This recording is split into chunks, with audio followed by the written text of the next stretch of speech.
BRS MLA व साबिका वजीर T Harish Rao ने कांग्रेस हुकूमत पर इल्ज़ाम लगाया कि बीआरएस के रहनुमाओं की इज्जत खराब करने की साजिश की जा रही है। बीआरएस लीडर व साबिका वजीर टी हरीश राव ने बीआरएस के कारगुजार सदर केटीआर, इनके रिश्तेदारों राजपकाला के खिलाफ कांग्रेस हुकूमत की सियासी साजिश की सख्त मजम्मत की। इन्होंने हुकूमत पर केटीआर के इज्जत को ख़राब करने के लिए मंशियात का मुकदमा घड़ने का इल्ज़ाम लगाया। इन्होंने इल्ज़ाम लगाया कि हुकूमत और कांग्रेस पार्टी जोनवाड़ा फार्म हाउस में मंशियात की पार्टियों के बारे में सोशल मीडिया पर गलत मालूमात फैला रही है, जबकि ये पहले से ही जानते थे कि राजपकाला की रिहाइशगाह पर एक फैमिली तकरीब प्रोग्राम हो रहा है। इन्होंने हुकूमत पर तनकीद की कि वो ख़ानदानी तकरीब पर पहले से मनसूबाबंद छापा मारने और इसे एक रिव्यू पार्टी के तौर पर पेश करने की कोशिश कर रही है।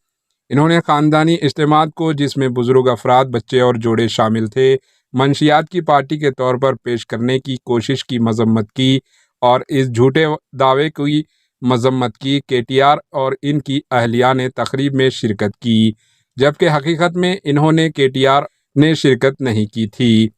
हरीश राव ने कहा कि रेवंत रेड्डी की हुकूमत केटीआर की इज्जत को नुकसान पहुंचाने के लिए सियासी इंतकाम में मसरूफ़ है। इन्होंने पुलिस और एक्साइज हुकाम पर जोर दिया कि वो हुकूमती दबाव के सामने ना झुकें और दियानतदारी के साथ काम करें।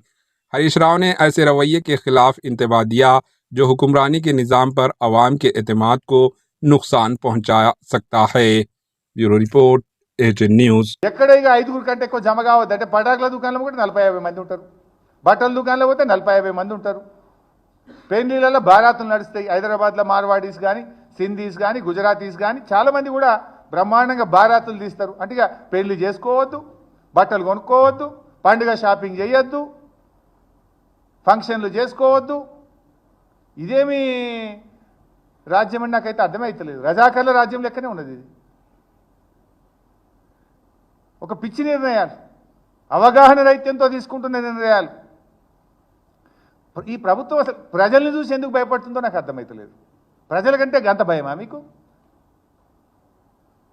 ఇప్పుడు నాకు తెలిసి గా పంజగుట్టలని అప్పుడప్పుడు బొంగ చూస్తుంటే ఆడ మటన్ దుకాణం ఉంటుంది. ఆ మటన్ దుకాణం కూడా ఎప్పుడు చూసినా 200 మంది ఉంటారు. ఇప్పుడు ఆ దుకాణం బంద్ చేసుకోవాలన్నా, మటన్ తినుడు ప్రజలు బంద్ చేయాలన్నా నాకు అర్థమే కాలేదు. నేను చాలాసార్లు రోడ్డు మీద పోతే చూస్తా 150 మంది లైన్లో నిలబడతారు. ఏందో మరి ఆ దుకాణం కాడే కొంటారు అందరూ. 150-200 మంది ఉంటారు. ఇప్పుడు నువ్వు బాగుంటుందా? నువ్వు కూడా అనే ఉంటావే. అయితే ఇప్పుడు 144 అంటే 4-5 5 కంటే ఎక్కువ ఉండదు. ఇప్పుడు మరి ఆ మటన్ దుకాణం బంద్ కావాలన్నా, ప్రజలు మటన్ తినుడు బంద్ చేయాలన్నా? ఇప్పుడు బట్టల దుకాణంలో బట్టలు అమ్మాలన్నా, బట్టలు బంద్ చేసుకోవాలన్నా పండుగ ముంగట? పెళ్ళిళ్ళు చేసేటోళ్ళు మరి ఇప్పుడు ఏం చేయాలి? ఇది చాలా అనాలోచితమైనటువంటి తప్పుడు నిర్ణయాలు జరుగుతూ ఉన్నాయి. కంచెలు లేని పాలన అన్నారు, కానీ పండుగ పూట కర్ఫ్యూ లాంటి పాలన తెస్తున్నారప్ప. ఆంక్షల పాలన తెచ్చిండ్రు. కంచెలు లేని పాలన అన్నారు, ఆంక్షల పాలన తెచ్చిండ్రు పండుగ పూట, పెళ్లిళ్ళ పూట. పాపం మా పోలీస్ ఏమన్నారు? AHN न्यूज़ को लाइक करें, शेयर करें और सब्सक्राइब करना ना भूलें।